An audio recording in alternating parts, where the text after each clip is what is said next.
Hi guys, it's Bridget Davis here, the Internet Chef, and thank you very much for watching another episode of the Internet Chef TV. This is a very special episode because today I finally get around to making a video I've been promising to make for some time. I've had a lot of people ask me, request me, and beg me on their knees to make this video, and that is for my absolutely incredible gluten-free chocolate brownie. Now, it's one of those chocolate brownies that's really fudgy and really quite soft and moist, so it's quite delicious. But the fact that it's gluten-free means that there are people out there who are on a gluten-free diet that can actually indulge in this chocolate brownie as well. It is soft, it is moist, and actually it's really easy to make. So here we go with our little gluten-free chocolate brownie. So this is a recipe I've actually been playing around with for a couple of years. I've actually got it on my blog already, but this is the first time I've actually created a video because people do like to see a little bit of video to see how everything comes together. So we're going to make this chocolate brownie. Like I said to you, it's really simple. It is gluten-free. It does have a bit of sugar in there, so it isn't as healthy. So I would definitely suggest that you are having this brownie, make sure it's a treat food. So first thing we're going to do is we're going to break 4 eggs into our bowl. And I'm using organic eggs too, by the way. Next, we're going to add the sugar, and I'm using 2 cups of caster sugar, which is a nice fine sugar, so it should dissolve really easily.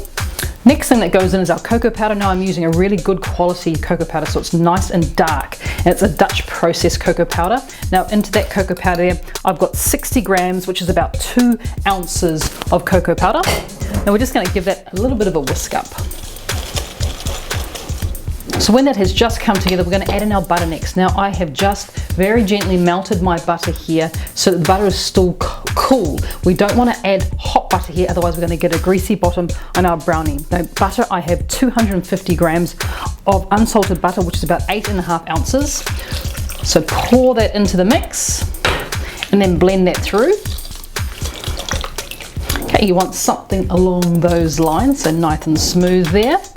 Next, we're going to add in our chocolate. I have 400 grams of a semi-sweet chocolate, so it's about 50% cocoa solids. 400 grams is about 14 ounces. So pour the chocolate over. I'm also going to add in some gluten-free flour, and I'm using, here I have 85 grams of gluten-free flour.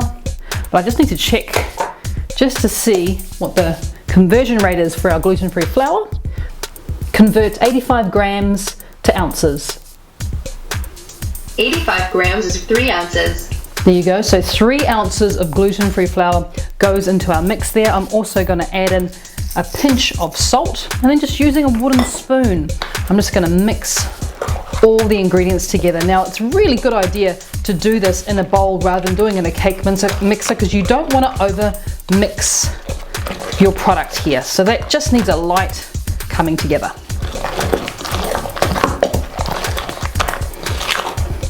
All that's left to do now is to put it into our lined cake tin that I've had hiding in the sink there. So the cake tin I have lined with some baking paper. Now this is a non-stick cake tin, but knowing this mix as well as I do, it does have a tendency to stick. So even if you are using a non-stick cake tin, and you can use a round, you can use a square, rectangle, whatever it is that you choose, but make sure that you line it as well. So we're just going to pour that into the cake tin.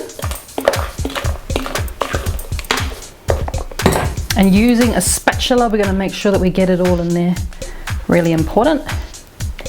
Now this brownie really does benefit from a slow cook. So I'm going to place this into the oven in the middle of the oven on a rack there. I'm going to place it in the oven at 150 degrees Celsius. I'm just going to check for you the conversion.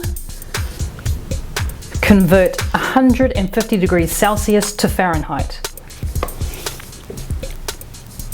150 degrees Celsius is 302 degrees Fahrenheit. So 300 degrees Fahrenheit, you want to have that, so it's a nice slow oven, and that's going to bake in the oven for about 1 hour and 10 minutes. So that's pretty easy, isn't it? So we'll see you in 1 hour and 10 minutes.